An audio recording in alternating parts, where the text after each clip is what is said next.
point I need to install Toyota wheel spacers. Most people add wheel spacer to accommodate larger tires. Without them, a larger tire was originally installed will often rub against fenders. Usually while the vehicle is turning or on the suspension components, pushing the tires outward helps mitigate this rubbing. Additionally, this is a big improvement for your ride. The wheels sit further away, which provides better stability and rollover resistance. You can achieve such a purpose without replacing the wheel. When shopping for Toyota wheel spacers, Hub-Centric sets are the priority. A Hub-Centric spacers come with a middle center ring, which is specially machined to fit a vehicle hub. Most modern car wheel hubs are the multi-layers, meaning a single-layer Hub-Centric ring cannot fit perfectly. In this case, BONOSS Toyota wheel spacers are designed with better multi-stage Hub-Centric rings.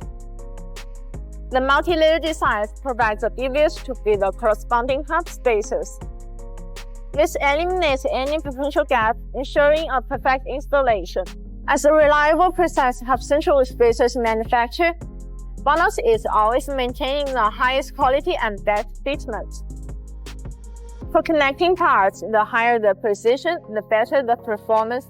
The amount of tolerance reflects the precision. BONOSS Toyota Hub-Centric wheel spacers are CNC machined. Precision at 0.02 mm tolerance. This eliminates any potential gap, ensuring a perfect installation. Pushing your wheels outward also increases the track of your vehicle, hence strengthening the grip and the resistance to rollover. For the outlook, the wheels flush the fender, making your Toyota more aggressive and sporty. That's all for today's video. If you have any questions about the BONOSS wheel spacers, please leave your comment. See you in the next time. Bye-bye.